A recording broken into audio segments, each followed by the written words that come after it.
নমস্কার বন্ধুরা, 143 জন কনস্টেবল নেবে Indo Tibetan border police force. নিয়োগ হবে গার্ডেনার, সাফাই কর্মচারী ও বারবার ট্রেডে। পুরুষ মহিলা উভয়ই আবেদনের যোগ্য। প্রাথমিকভাবে এটি একটি অস্থায়ী নিয়োগ হলেও ভবিষ্যতে স্থায়ী হওয়ার সম্ভাবনা রয়েছে। ট্রেড অনুসারে শূন্যপদের বিন্যাস এরকম: বারবার 5টি, পুরুষ এর মধ্যে 4টি তফসিলি উপজাতি, মহিলা 1টি তফসিলি উপজাতি। সাফাই কর্মচারী 101টি, পুরুষ 86টি, সাধারণ 41, তফসিলি উপজাতি 26 ও ওবিসি 9, আর্থিকভাবে অনগ্রসর 10। মহিলা 15টি, সাধারণ 7 জন, তফসিলি উপজাতি 4, ওবিসি 2, আর্থিকভাবে অনগ্রসর 2।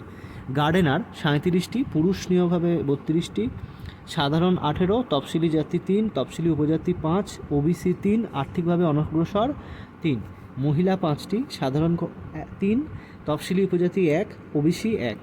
এর মধ্যে নিয়মানুসারে প্রাক্তন সমরকর্মীদের জন্য শূন্যপদ সংরক্ষিত হবে।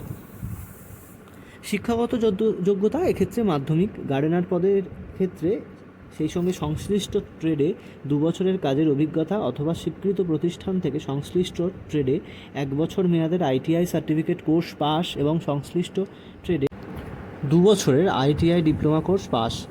বয়স হতে হবে গার্ডেনার ট্রেডের ক্ষেত্রে 18 থেকে 23 বছর, সাফাই কর্মচারী এবং বারবার ট্রেডে 18 থেকে 25 বছরের মধ্যে।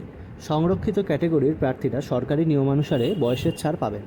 বেতনক্রম যথাক্রমে 21,700 থেকে 69,100 টাকা। প্রার্থী বাছাই করা হবে দৈহিক সমক্ষমতার পরীক্ষা, দৈহিক মাপযোগ যাচাই, লিখিত পরীক্ষা, ট্রেড টেস্ট, নথিপত্র যাচাই ও ডাক্তারি পরীক্ষার মাধ্যমে। দরখাস্ত করা যাবে 28শে জুলাই থেকে 26শে আগস্ট পর্যন্ত। ফি বাবদ দিতে হবে আপনাদের 100 টাকা মাত্র। মহিলা, তফসিলি ও প্রাক্তন সমরকর্মীদের ফি দিতে লাগবে না।